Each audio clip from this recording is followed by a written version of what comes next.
Hoje você vai aprender gadologia. É uma matéria que não se encontra nas faculdades, que não se encontra nas escolas, uma matéria, uma disciplina virtual, com a carga horária de aproximadamente aí 1 hora, tá? É uma matéria não ortodoxa, que delícia! Então hoje você verá coisas que a ciência atual tenta varrer para debaixo do tapete, tá? Eu tenho um compilado para você de provas e evidências de que nós não estamos sozinhos, nem mesmo na Terra. Não somos a única raça inteligente aqui. Então eu trouxe para vocês, tá, referências bíblicas, de outras crenças, experimentos militares, uma série de coisas para você poder aprender. De antemão, peço para você deixar o seu like, que delícia de like! Para você deixar o seu like, se inscrever no canal se não for inscrito e conhecer o meu trabalho aqui na descrição desse vídeo. Por que você deve conhecer? Para você não ser um gado, para você remover essas amarras do sistema. Não dá para você esperar 40 anos para comprar o seu mísero apartamento, sua casa, minha vida em 40 anos. É impossível. Você não tem 2 ou 3 encarnações para você trabalhar nenhuma e desfrutar na outra. Então aprenda que o sistema lhe fez escravo e é necessário que você saia dessa condição. Está na descrição, é o meu trabalho, está tendo 50% de desconto e você tem o meu suporte, mais o acervo de conteúdo que eu tenho por lá, tá bom? Bom, o que você vai aprender hoje nessa matéria de gadologia? Você vai aprender sobre Hollow Earth, ou simplesmente Terra Oca, tá? Que é uma perspectiva de um mundo que não nos é apresentado, onde o submundo da Terra tem seres conscientes, tem o próprio Sol, tem simplesmente continentes inteiros e civilizações perdidas, dinossauros, extraterrestres, discos voadores, e nós vamos ver que até o bigodudo da G2 se interessou por essa área e decidiu atracar suas nadadeiras por lá. Então hoje você vai saber sobre isso, tá bom? Bom, vou estar passando agora para a tela do computador, tá? Essa imagem que você está vendo se chama Kalapa, tá? É uma imagem de referência ao Hollow Earth, Terra Oca, dos monges tibetanos, tá? A capital, Shambhala. Então, simplesmente, os monges tibetanos, eles têm um quadro que referencia ao Hollow Earth, tá? Os budistas tibetanos também fazem referência a um vasto império subterrâneo, povoado por milhões de pessoas e governado por um homem chamado Raden Yepo, e também conhecido como o Rei do Mundo. O império se chama Agartha e sua capital, Shambhala. Então o império Hollow Earth é conhecido por eles como Agartha e a cidade, a capital que eles estavam conhecendo, o pessoal do Tibete, era Shambhala. As escrituras hindus também mencionam um vasto submundo, tá? As narrações purânicas dos filhos de Sagara e sua busca pelo cavalo de sacrifício, bem como a narração do aparecimento do Avatar Kalki, acontece na porção da Terra Oca. Então os budistas, os hinduístas, eles têm culturas e crenças sobre Hollow Earth, sobre Terra Oca. E o que será que a Bíblia tem a nos dizer sobre isso? Será que a Bíblia fala sobre isso? Então vamos ver, vamos conferir isso aqui no Novo e no Antigo Testamento, tá? No Novo Testamento, em Filipenses, capítulo 2, versículo 10, é dito o seguinte, encontramos essa referência, tá? Olha só, que em nome de Jesus se dobre todo o joelho que está no céu, na terra e debaixo da terra. Se dobre todo o joelho. Essa citação de Filipenses menciona que os joelhos das coisas, criaturas, se dobram. Essas coisas estão todas vivas, porque se dobre o joelho, então não está deitado. Essa afirmação que pelo nome de Jesus se dobre todo o joelho, está no céu, na terra, debaixo da terra, é porque é como tido como alguém em pé, que é capaz de dobrar o próprio joelho. Quando você morre, morto não é enterrado em pé, tá entendendo? Morto não é enterrado de joelhos, morto é enterrado deitado. Então simplesmente está falando de seres viventes e inteligentes, que até mesmo nas camadas mais cruciais da terra se dobram todo o joelho diante do nome de Jesus, tá? Vamos lá, isso é uma referência na vida subterrânea? no livro de Apocalipse, capítulo 5, versículo 3, encontramos uma afirmação semelhante, mas dessa vez menciona especificamente os humanos subterrâneos. Olha que coisa louca. E nenhum homem no céu, nem na terra e nem debaixo da terra. Nenhum homem. Não está falando morto. Quando é morto na Bíblia, fala, e o Hades entregou os mortos. Então toda vez que se fala de morto na Bíblia, se fala simplesmente de morto, a palavra morto. Ah, mas pode ser um espírito que está no submundo. O Hades entregou os mortos. Ah, mas pode ser um espírito humano que está vagando pela terra. Cristo mesmo ensina que não existe isso, que são demônios, maus espíritos, espíritos de nefilins, giburins. Então olha só, nenhum homem no céu, nem na terra, nem debaixo da terra. É uma condição, tá? Foi capaz de abrir o livro nem olhar para isso, tá? A sugestão aqui é que também existem homens sob a terra, isso é verdade, tá? Na Antiga Aliança, no Antigo Testamento, lê-se o seguinte, em Jó, capítulo 26, versículo 7, tá? Ele estendeu o norte sobre o lugar vazio e pendurou a terra sobre o nada. Ele estendeu o norte sobre o lugar vazio, polo norte, lugar vazio, e estendeu a terra sobre o nada. Você vai entender sobre isso quando você ver as fotos aqui da NASA que eu tenho para te mostrar, tá? Então assim, tem referências na Bíblia, no hinduísmo, no budismo, nós temos experimentos militares aos milhares sobre a Antártida, tratado internacional que você não pode pisar lá, relatos de ex-oficiais militares, então assim, é quase que indiscutível que tem alguma coisa por lá. Se é um submundo, se é uma ilha, se é alguma coisa encantada, nós não sabemos, mas alguma coisa tem lá. E aí, simplesmente, nós temos aqui o começo de uma grande bigodada, né? Por que o bigodada? Porque eu não posso falar o nome, porque o sistema me ferra, mas o famoso bigodinho aqui, que começou a G1 e a G2, não começou a G1, mas ele continuou a G1 e a G2, simplesmente se interessou pela Antártida. Então vamos dar uma olhada, olha só, eu vou ter que codificar algumas palavras aqui, tá?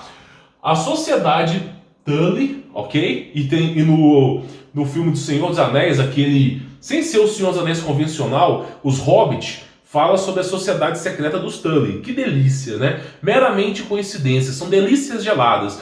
E na sociedade dos Tullys, fica a norte, fica submerso e tem ouros pra caramba. Que delícia, né? Depois pergunta como é que o cara imaginou. Como é que o cara imaginou o Senhor dos Anéis? Ah, imaginou, né? Imaginou. Eu posso garantir pra você que até o nome Gandalf era usado no passado. Então simplesmente os caras só... Ah, mas tinha uma ave que voava. Sempre teve. É só você pegar os livros de Júlio Verne. Ninguém imagina algo que não viu. Você já imaginou o pterodáctilo? Sabe o que é o pterodáctilo? Imagina aqueles répteis super velozes, dinossauros super velozes, com óculos assim estilosos de favelado, cantando assim, e aí? Sabe? E aí? Qual vai ser? Já imaginou? Por que você não imaginou isso antes? Porque nunca lhe foi apresentado. Não dá para imaginar aquilo que nunca existiu. Não tem como você imaginar algo que você nunca aprendeu, não te ensinaram, ou você não vivenciou. Então, obviamente que o Senhor dos Anéis é toda uma referência de mundo do passado. É só você estudar os meus vídeos aqui de Pangeia, os mapas de Urbano Monte, que você vai entender. Então, a sociedade Tully, bem conhecida por Bigodudo aqui, tá? Relatou muito sobre os mitos tibetanos. Então, ele mandou pesquisadores pelo mundo, Egito, Oriente Médio, Tibete, tá? Para poder tentar entender essas aberturas na Terra. Existe até uma teoria que o Bigodudo ordenou uma jornada de pesquisa para tal abertura na Antártida, baseada em um discurso do almirante Dönitz, diante de um submarino alemão em 1944, quando afirmou que a frota de submarinos alemã está orgulhosa de ter construído uma fortificação invisível para o Bigodudo. Então tá lá, o seu almirante já foi para a Antártida e voltou super satisfeito com o que encontrou lá, em qualquer lugar do mundo. Então, uma fortificação invisível em qualquer lugar do mundo. Delícias geladas. Durante os julgamentos de Nure Pararapuruberg, tá, que foram bem conhecidos, eles ganharam a G2. Os Estados Unidos, aquelas músicas bonitas, chegaram os navios, e aí simplesmente a mulherada ficou louca com os soldados. Ganharam a guerra sim. Ganharam. Os nazistas ganharam. Essa é a pura verdade, tá? Ponto final, coloca na tua cabeça. Então olha só, durante o julgamento, tá? Dönitz falou de uma fortificação, porque primeiro teve uma absolvição de alemães, nazi, pelo mundo inteiro, foram absolvidos, dependente do que aconteceu. E os que foram pegos, apenas 6, uma guerra entre o planeta inteiro. Apenas 6 foram condenados. E os que condenaram não se arrependeram, tá? Então ele falou o seguinte, né? Durante o julgamento, ele disse que ele construiu uma fortificação invisível em meio ao gelo eterno. Por que gelo eterno? Porque não adianta você escavar o gelo que ele volta. O gelo eterno ele é o seguinte, é um processo criacionista que por mais que você queira ultrapassar o gelo, ele vai se reconstruindo. E aquilo que tiver no meio do gelo simplesmente é perdido. Qualquer material a menos 200 graus Celsius se torna quebradiço. Então não tem composto químico hoje que aguente fazer escavação em gelo nas profundezas que não lhe é contada. Por isso que eles falaram, nós construímos em meio a esse gelo eterno, tá? Conforme a história continua, o Bigodudo e seus seguidores queriam criar uma raça de super soldados, inclusive criaram, tá? Esse artigo eu peguei dos Estados Unidos, mas aqui não está contando isso. A história do Capitão América é a história que aconteceu lá do Bigodudo. Eles criaram, o Bigodudo conseguiu criar um cara com 3 metros de altura, com músculos, corria 70 km por hora, levantava 1 tonelada, super inteligente, criou. Chamado Arianos, tá? Só que ele não foi o primeiro, o Bigodudo não foi o primeiro a criar. Os Hyperborean lá de Tartaros já criavam esses seres há muito tempo. São tidos como super-heróis, super-humanos, tá? Eles criaram. Então, isso aqui não é ele não queria, ele criou, tá? Criou um super soldado. Vamos lá. Raça ariana como Atlântida, né? Para governar o mundo. Eles chegaram a essa conclusão por meio da aceitação de muitas crenças e práticas ocultas, incluindo a teoria da Terra Oca, tá? Há uma lenda que diz que o Bigodudo e seus principais conselheiros escaparam dos últimos dias do Terceiro Reich. Puramente verdade, tá? Tem registros históricos aqui na América do Sul que simplesmente o Bigodudo foi lá na Argentina e reabasteceu os seus submarinos na Argentina. E aí dali que ficaram sabendo os russos, os americanos sobre o paradeiro do Bigodudo, tá? E eu vou falar para você a quantidade de ouro que ele levou embora, tá bom? Passando pela Argentina e logo em seguida a abertura do Polo Sul Antártida, onde descobriram uma entrada para o interior da Terra Oca. De acordo com o Hollow Earth Research Society, ok? Em Ontário, Canadá, eles ainda estão lá. Então, de acordo com esse jornal, os caras ainda estão vivendo lá, tá? Após a G2, afirma a organização, os aliados descobriram que olha só a loucura, a insanidade. Quem perdeu a guerra, meu brother? Quem perdeu a guerra? Será que foram realmente os bigodudos lá? Olha só, vamos lá, tá? Os aliados, o exército americano descobriu que mais de 2.000 cientistas alemães, tá, tinham sumido. E da Itália desapareceram também.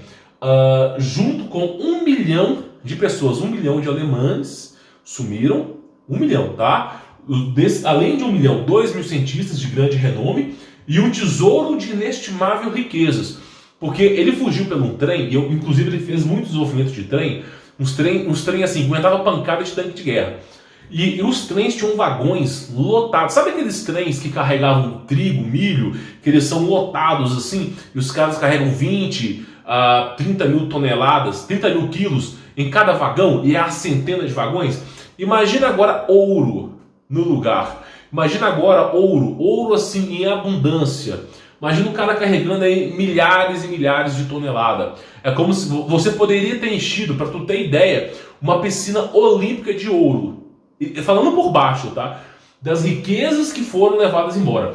Nós temos aqui uma foto, uma mísera única foto deles carregando essa camada de ouro. E aqui não é a foto do Bigodudo, mas é uma especulação de quanto de ouro que esse cara carregou, tá? Isso aqui é do Banco Central, não do Brasil, tá? Então, quanto de ouro que esse cara carregou? Então, vamos lá. Essa história fica mais complicada com OVNIs projetados do Bigodudo, tá? Com suástica nazi, tá? A colaboração nazista com as pessoas que vivem no centro da Terra e a possível explicação para os pilotos de OVNIs de aparência ariana, que nós vamos discutir daqui para frente. Então, simplesmente o cara sumiu 1 milhão. Olha só, olha se os caras perderam a guerra. Sumiu 1 milhão de alemães, 2.000 cientistas, os mais altos graus de renome, sumiram, ok? Beleza. Além disso, sumiu incontáveis riquezas, incontáveis objetos sagrados, tá, do Oriente Médio, que era possível abrir portais, que caiu na mão desse cara, sumiu muito, sumiu tudo. Nada disso veio parar na mão da aliança. Tudo isso sumiu. Os documentos foram queimados, ok? E aí, simplesmente, olha o que aconteceu. Olha o que aconteceu. Além de tudo isso, os americanos, eles quiseram, eu vou mostrar para vocês, eles quiseram correr atrás do Hitler, tomaram um pau, né? Então, praticamente é o seguinte, o tribunal de Nuremberg, somente 6 foram condenados à morte, todos os outros foram absolvidos, eles perderam suas riquezas, não, vocês forçaram os caras a trabalhar como escravo, perderam suas riquezas, 3 anos depois devolveram a riqueza para eles com juros monetários. Então, simplesmente, quem perdeu a guerra? Reflita bem a sua cabeça. Aí tem um jogo chamado Wolfenstein, que explica que o Bigodudo ganhou a guerra, mas é óbvio que ganhou. É óbvio que ganhou, tá? Então vamos continuar para a gente poder pegar aqui. Olha só. Nós tivemos aqui a Operação High Jump, tá? Que foi a procura do Bigodudo, tá? A procura do Bigodudo de OVNIs e de tesouros ocultos na Terra. Os Estados Unidos não estava só atrás do Bigodudo, eles estavam atrás das incontáveis riquezas que estavam na posse do Bigodudo. Riquezas que conseguiriam fazer a Europa, cada cidadão se tornar milionário, né? E aí basicamente é o seguinte, olha só. Vamos aos fatos conhecidos. Essa operação confidencial, olha só, autorizada pelo almirante Chester Nimitz e planeada pela Marinha dos Estados Unidos, recebeu o nome de Operação High Jump. Tinha à frente o comandante almirante Richard Byrd, tá? Que nós vamos falar o que esse cara vivenciou lá, na reserva. E o contra-almirante Richard Cruzen, ambos da Marinha dos Estados Unidos. Eram também conhecidos por Task Force 68, tá? E estava subdividido em 5 grupos.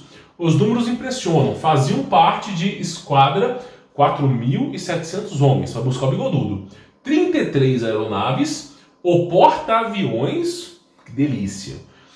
E o navio do almirante Pilipsia, o navio de comunicações e o navio do almirante USA Monte Olympus, tá? 2 destroyers, que delícia, aqueles navios que você não consegue nem ver o fim deles, né?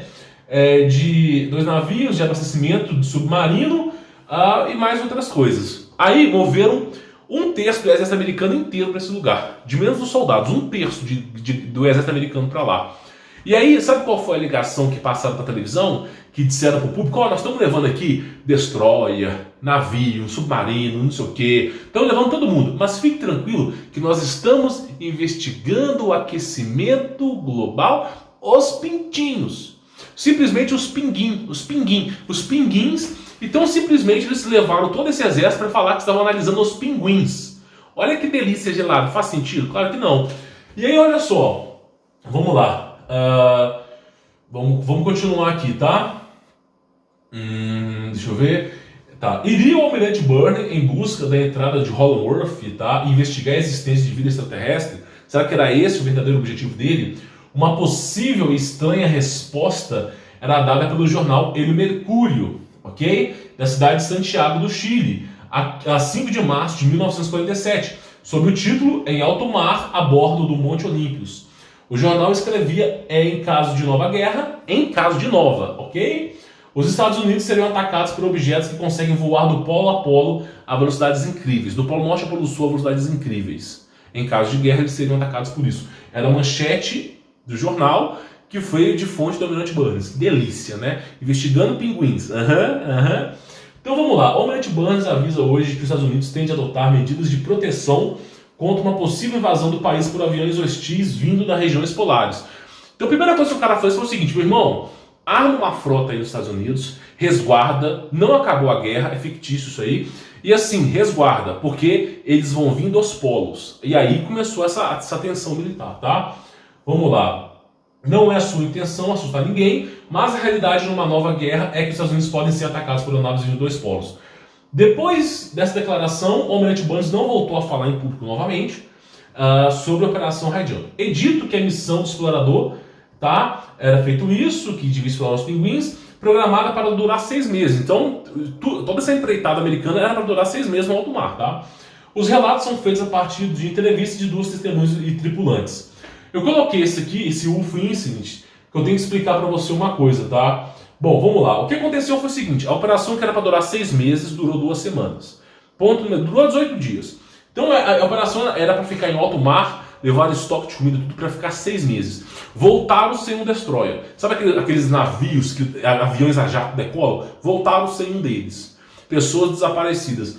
Era para durar 6 meses, acabou ficando 18 dias só, tá bom? E aí praticamente foi o seguinte, o Almirante Burns, ele obviamente, ele estava sobrevoando, ele estava fazendo uma varredura do campo, sobrevoando em seu avião, para trazer essas informações ao exército, e quando ele estava sobrevoando, ele acabou encontrando alguma coisa misteriosa na Antártida.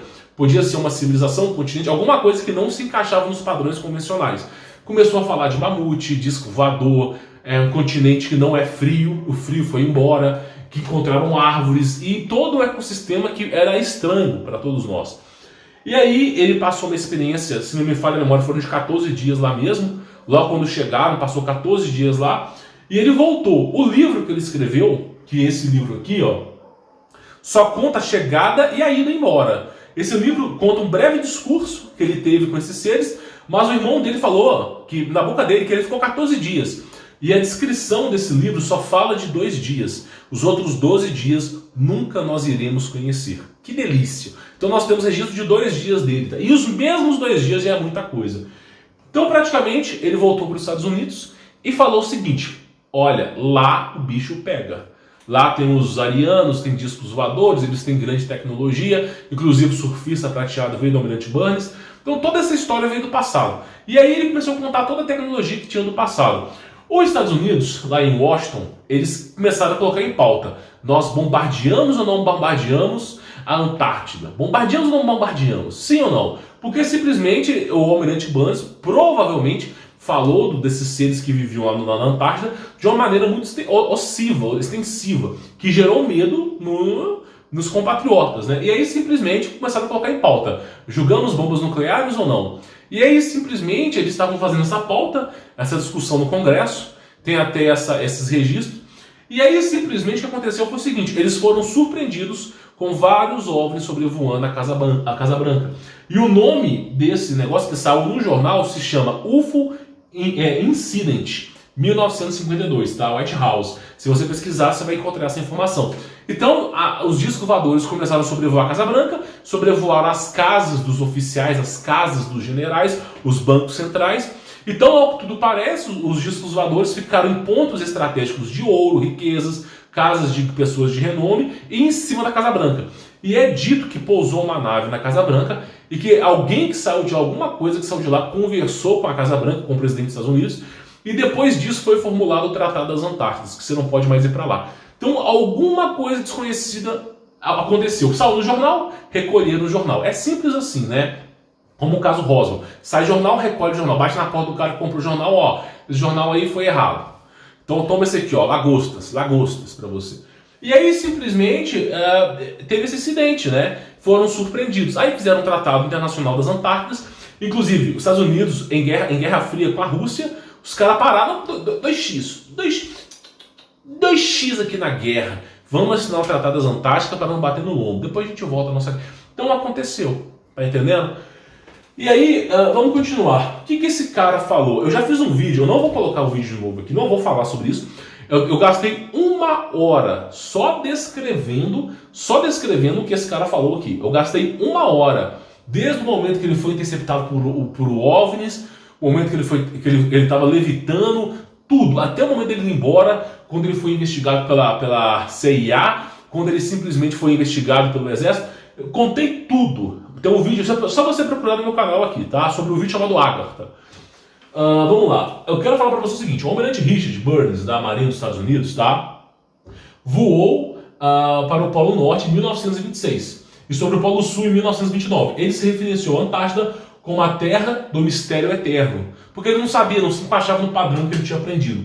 Em referência ao Polo Norte, ele escreveu: eu gostaria de ver aquela terra além do Polo Norte. Ou seja, como assim além do Polo Norte? Porque se for a Terra uma esfera, não existe além do Polo Norte. Só vai existir além do Polo Norte se ela for estacionária e plana. E aí o cara colocou: eu queria ver além do Polo Norte. Então, meu irmão, o que nós estamos vivendo aí? Me explica. Porque se tem além do Polo Norte, redondo não é. E aí o cara falando: ou é muito grande e nós só estamos vivendo uma bolha, né? E aí é o seguinte: e o centro do grande desconhecido, né? Em seu diário, Burns supostamente conta que entrou no interior da Terra Oca junto com outros e viajou 17 milhas por montanhas, lagos, rios, vegetação verde e vida animal. Ele conta que viu animais enormes, parecidos com os mamutes da antiguidade, movendo-se no mato. Ele finalmente encontrou cidades e uma civilização próspera, bem desenvolvida. A temperatura externa era de 70 graus Fahrenheit, 23, 30 graus. Seu avião foi saudado por uma máquina voadora com uma suástica nazi, né? Vamos lá. De um tipo que ele nunca tinha visto antes. Eles o escoltaram até uma área de aterrissagem segura, onde ele foi graciosamente saudado por emissários de Agartha. Delícias geladas, tá? Depois de descansar, ele e sua tripulação foram conduzidos ao encontro do rei e da rainha de Agartha. Disseram-lhes que lhe foi permitido entrar em Agartha devido ao seu elevado caráter moral e ético. Então só permitiram o cara entrar em Agartha porque ele era, olha só, o Almirante Burns era o mais condecorado oficial do exército dos Estados Unidos. O mais condecorado naquela época. Medalhas e medalhas e medalhas. Por isso que deixaram ele entrar, tá? Eles passaram a dizer que estão preocupados com a segurança do planeta devido às bombas e outros testes feitos acima da superfície pelos governos. Após a visita, Burns e sua tripulação foram guiados de volta à superfície do planeta. Burns afirma que os Polo Norte e Polo Sul são apenas duas das muitas aberturas para o centro da Terra. Ele também escreveu haver um Sol abaixo da Terra. Então, há algum biotipo, uma fisionomia diferente do que nós conhecemos. Foi isso que ele falou aqui, tá? O que eu vou fazer agora? Eu vou explicar e vou voltar, tá? E tem um livro dele, Viagem ao Centro da Terra.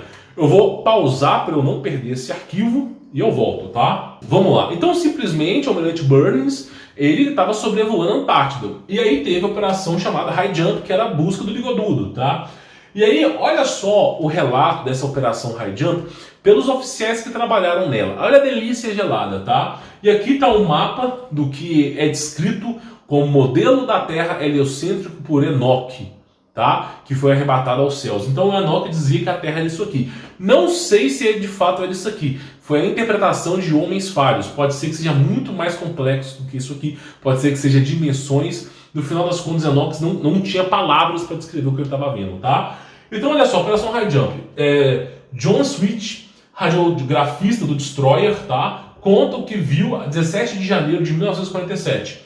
Observamos da ponte, durante alguns minutos, luzes muito brilhantes que subiam verticalmente em direção aos céus, muito rapidamente, que não conseguimos identificar devido à limitação do nosso radar. Então, simplesmente, estava subindo do oceano luzes brilhantes, que aparentemente, numa velocidade que não deveria existir, né? O tenente John, sei lá o que, tem uma versão semelhante.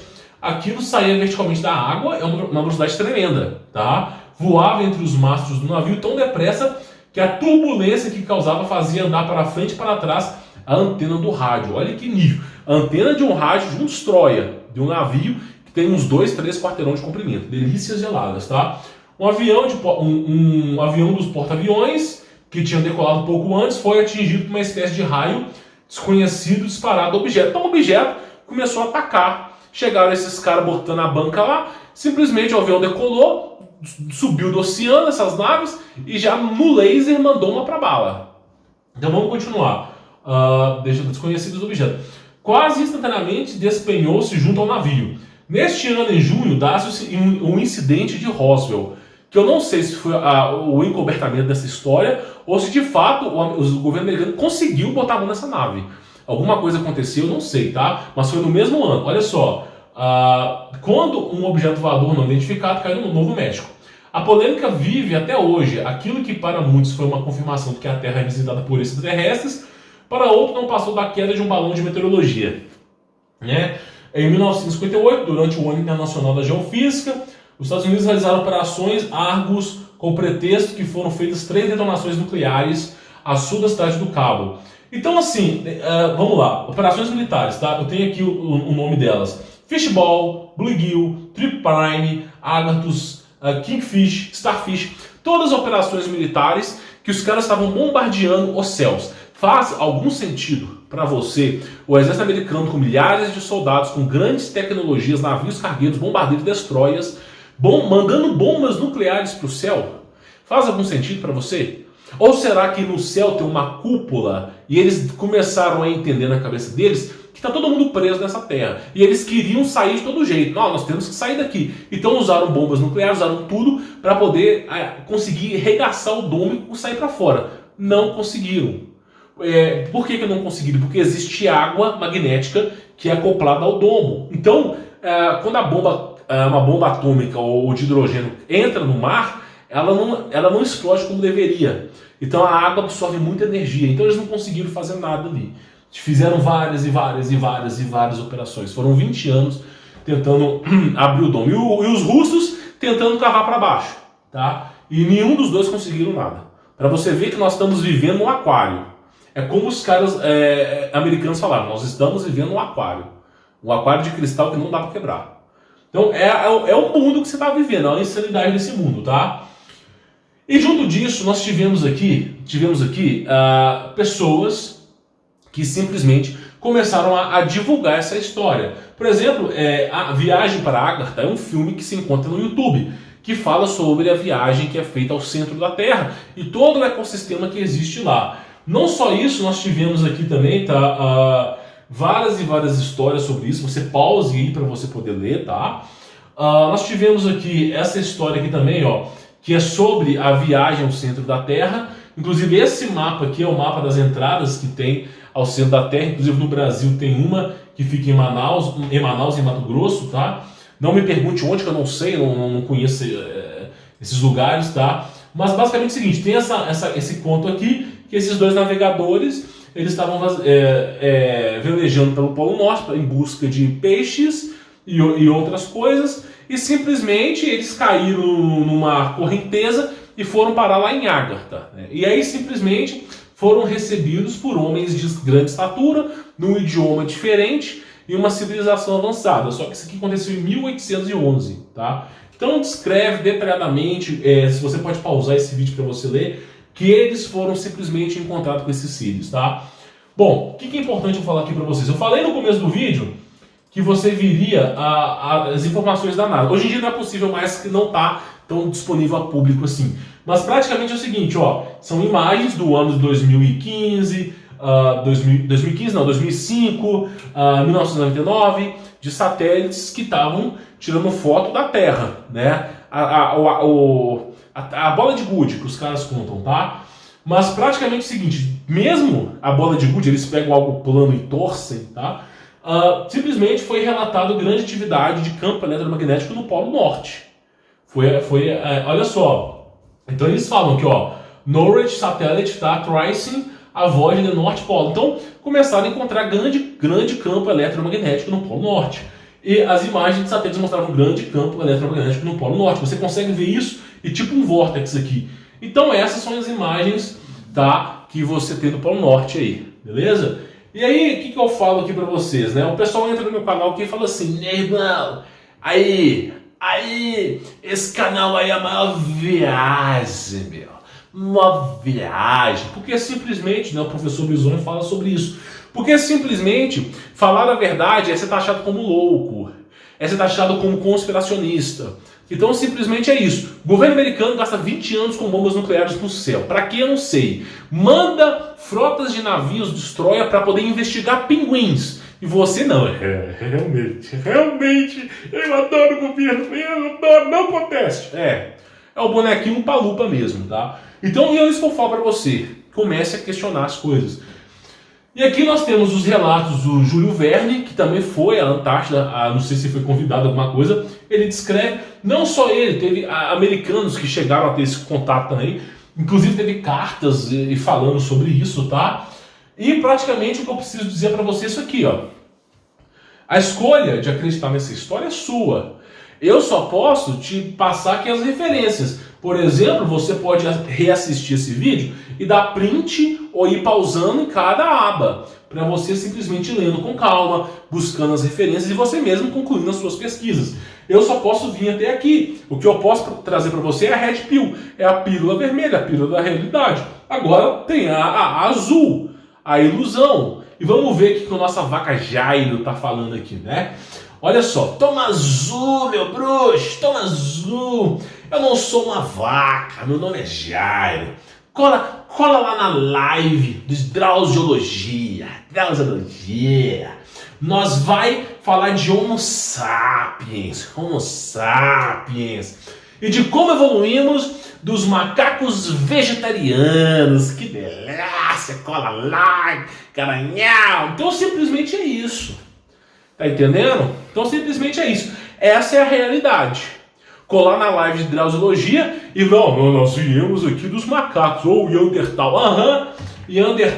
Neandertal com um buraco no planeta, né? Que delícias geladas, delícias geladas. Então simplesmente a história é muito mais complexa do que nós conhecemos. Infelizmente, não temos registros, não temos fotos. Inclusive eu publiquei aqui uma foto. Se você conseguir encontrar, você me fala, mas ninguém conseguiu. Não conseguimos encontrar nada, porque a história é ocultada. Só eles, só a elite mundial detém conhecimento. Nós não sabemos de nada. Tudo que nós temos são alegorias e suposições. E se nos é permitido falar de alegorias e suposições, é porque nós estamos longe da verdade. Delícias geladas, entendeu? Bom, espero que você tenha entendido sobre esse vídeo. Não esqueça de deixar o seu like, se inscrever no canal, ativar as notificações. É extremamente importante para o seu crescimento pessoal e espiritual. E também recomendo você conhecer o meu trabalho, tem um link na descrição, tá? Tá com 50% de desconto. Qualquer um que conhece o meu trabalho sabe que custa R$600, tá fazendo por R$297, você dá conta com conteúdo premium como bônus para você estudar sobre civilizações perdidas e o meu suporte pessoal. Vê se você não se torna gado, tá bom? Te encontro lá. E peço encarecidamente para você que está assistindo esse vídeo até o final, para deixar o seu joinha para poder ajudar a divulgar esse projeto. Beleza? Vou ficando por aqui, sou Humberto Volts. Forte abraço.